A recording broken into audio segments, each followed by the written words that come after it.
Another day, another pronouncement from Rand Paul. In essence, gosh, laws would be superfluous if everybody were just Christian. I see that Christianity and values is the basis of our society, he has told David Brody of Pat Robertson's CBN. 98% of us won't murder people, won't steal, won't break the law, and it helps the society to have that religious underpinning. You still need to have the laws, but I think it helps to have a people who believe in law and order and who have a moral compass or a moral basis for their day-to-day life. Our fourth story in the countdown, and you thought the finale of Lost was last night. Dr. Paul, the Kentucky Republican Senate candidate, bailed out on Meet the Press, but talked to local Louisville station WHAS. The reporter Joe Arnold first complimented Paul for how he took over the interview with ABC's George Stephanopoulos. The next subject, Paul's interview with our own Rachel Maddow.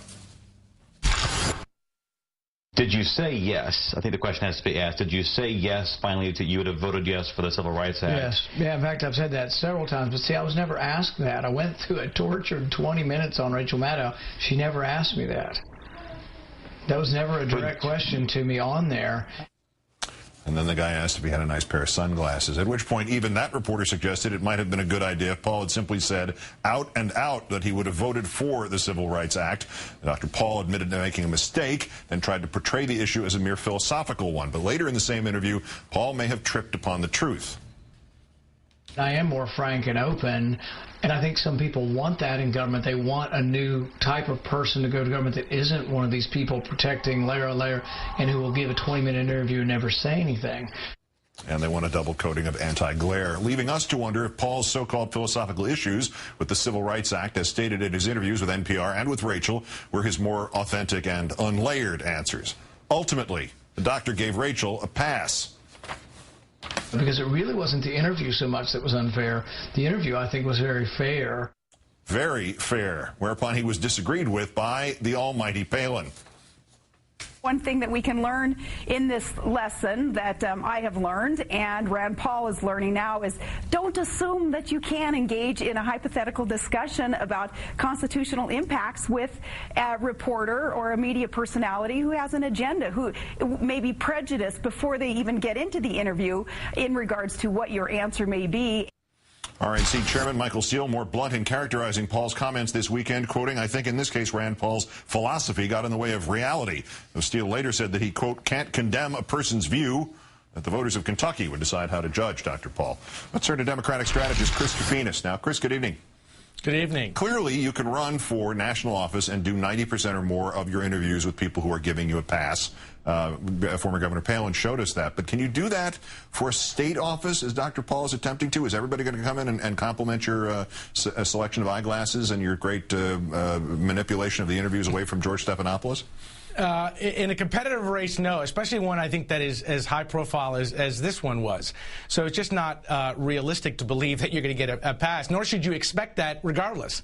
And I think it actually is more of a statement to him as a candidate and to his campaign that he wasn't ready to answer even the easiest of questions. And I think that actually kind of raises an important point, you know, going back to Rachel's interview with him and some of the others. And the question I have is, why was he doing national interviews to begin with? I mean, here's a state race. You would think if I was advising him, let's focus on state media. That's where our constituents are going to be focused on. He was doing national press because he clearly wants to propagate his national philosophy, his perspective on politics. That is what the Tea Party is about.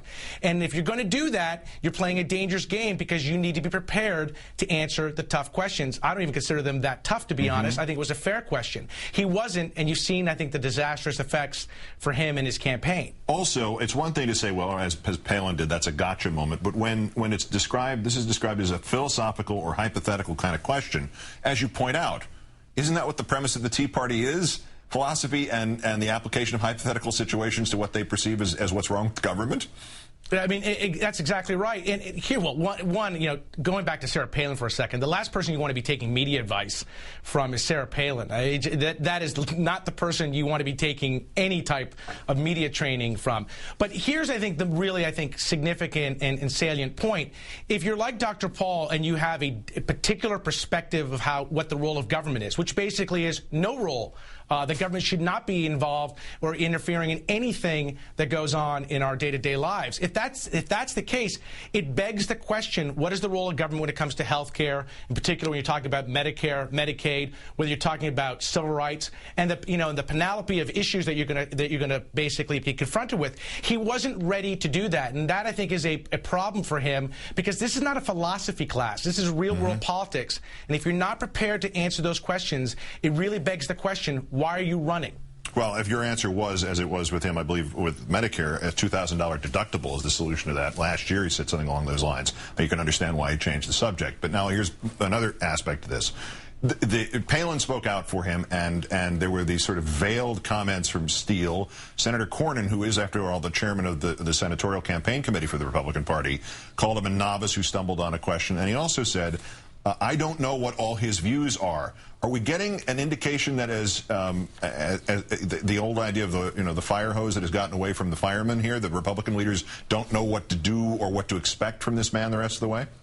Well, I think they don't know what to necessarily expect from him, but also from this Tea Party movement. I think some of the Republicans, the leaders in this town, are probably, when they're not on camera, sitting there wondering, they're looking at the Tea Party movement as this kind of political virus. They can't control it, they can't kill it, and if they don't do something about it, it actually may kill them in November. Because here's their problem. This radicalized view, and I know that some people are going to say it's not radical, but it's not radical to their supporters.